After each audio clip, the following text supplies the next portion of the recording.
ఇప్పుడు పాకిస్తాన్‌కి సంబంధించిన హై కమిషన్ ఉద్యోగినైతే మన ఇండియన్ గవర్నమెంట్ రిమూవ్ చేశారని తెలుస్తుంది.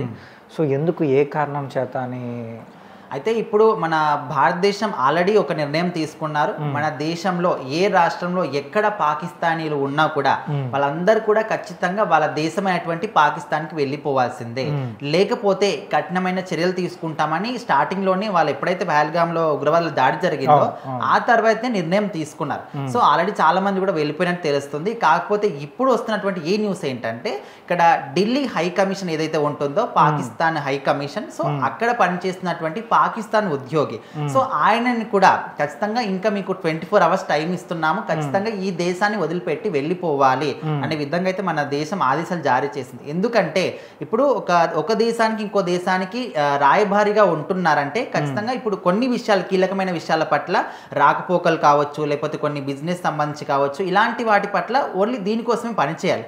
కానీ ఇక్కడ మన భారతదేశంలో ఢిల్లీలోని పాకిస్తాన్కి సంబంధించిన ఎవరైతే రాయబారి ఉన్నారో ఆయన ఏం చేస్తున్నాడు అంటే ఇలాంటి పనులే కాకుండా మన సైన్యానికి సంబంధించి, ఆర్మీకి సంబంధించి, ముఖ్యంగా మన దేశానికి సంబంధించి కొన్ని కీలకమైన ఇన్ఫర్మేషన్ ఏవైతే ఉంటుందో దాని అంతర్గతంగా పాకిస్తాన్ సైన్యానికి వాళ్ళకంతా కూడా చెరవేస్తున్నారు. సో దీన్ని రీసెంట్ గానే మన వాళ్ళు గుర్తించడం జరిగిందంట. సో ఇదంతా కూడా ఇప్పుడే కాకుండా ఎప్పుడైతే పహల్గామ్లో ఉగ్రవాద దాడి జరిగిందో అప్పుడు ఏదైతే ఈ నిర్ణయాన్ని చెప్పారు కదా, సో ఇక్కడ నుంచి అందరూ కూడా వెళ్ళిపోవాలి అనే విధంగా ఈ డిసిషన్ అనేది చాలా కరెక్ట్. ఎందుకంటే ఆ పాకిస్తాన్ సంబంధించిన ఏ వర్క్ కానీ ఏ పర్సన్స్ కానీ ఇండియాలో ఉండకపోవడమే మేలు. ఎందుకంటే వాళ్ళు ఏం చేస్తారంటే స్లోగా లోపలికి వచ్చేసి ఇంటర్నల్గా ఏం జరుగుతుంది, ఎక్కడ ఎక్కువ జనాలు ఎక్కువ ఉంటున్నారు, ఎక్కడ ఏం మాట్లాడుకుంటున్నారు అనే విషయాలన్నీ సో వెళ్ళిపోతున్నాయి అనమాట. అది కాక ఏంటంటే ఇప్పుడు సోషల్ మీడియా బాగా అయిపోయింది కాబట్టి ఆల్రెడీ మన వాళ్ళు యూట్యూబ్ సంబంధించి సోషల్ మీడియా సంబంధించి లైక్ మొత్తం బ్యాన్ చేసేసారు. ఇక్కడ పాకిస్తాన్ సంబంధించి ఏవి కూడా మన వాళ్ళు చూడలేరు అనమాట.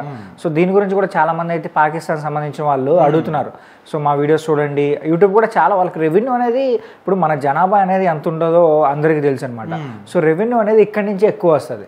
బట్ మన ఇండియన్ గవర్నమెంట్ తీసుకోవడం వల్ల ఈ యాక్షన్ తీసుకోవడం వల్ల చాలా అంటే చాలా మంచిదనే చెప్పాలి. ఇప్పుడు మనము పాకిస్తాన్ ఒక మిత్ర దేశంగానే అనుకుంటాం, ఎందుకంటే మన పాకిస్తాన్ ఎప్పుడు శత్రు దేశమే మనం ఆ విధంగా అనుకుంటాం. కానీ వాళ్ళు మాత్రం ఎప్పుడు కూడా మన ఒక శత్రు దేశంగానే చూస్తూ ఉంటారు.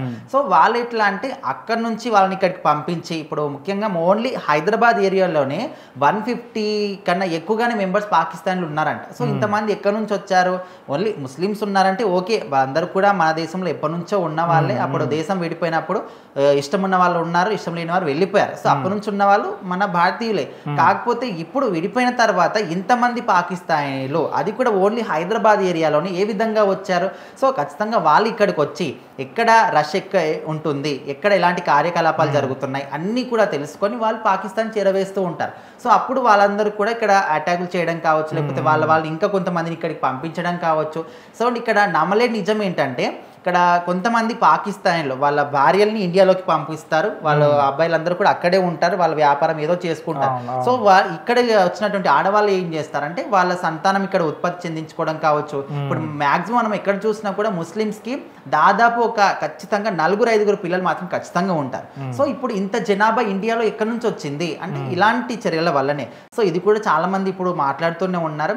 ఏదేమైనప్పటికీ ఇక్కడ మన దేశంలో ఉంటూ ఇక్కడ నువ్వు రాయబారి పని చేయాల్సింది ఏంటి, కొన్ని చట్టబద్ధంగా ఉన్నటువంటి కొన్ని కార్యకలాపాలు మాత్రమే చేయాలి. కానీ వాటిని అడ్డు పెట్టుకొని అంతర్గతంగా ఇక్కడ ఆర్మీ యొక్క కీలక విషయాలు కావచ్చు, సీక్రెట్ ఇన్ఫర్మేషన్ కావచ్చు, ఇవన్నీ కూడా ఆయన ఎప్పటి నుంచో కూడా చేరవేస్తున్నాడంట. సో దాన్ని రీసెంట్గా గుర్తించి ఆయనకైతే హెచ్చరికలు జారీ చేశారు. ఈ విధంగా ద్రోహం చేసే వ్యక్తులు అసలు ఉండకూడదు అనే విధంగా 24 hours టైం ఇస్తున్నాం, ఇక్కడ నుంచి వెళ్ళిపోవాల్సిందే, లేకపోతే కఠినమైన చర్యలు ఖచ్చితంగా తీసుకుంటామని అయితే కొన్ని ఆదేశాలు కూడా జారీ చేశారు. సో ఆయన కూడా వెళ్ళిపోతారని కూడా చెప్పడం జరిగింది.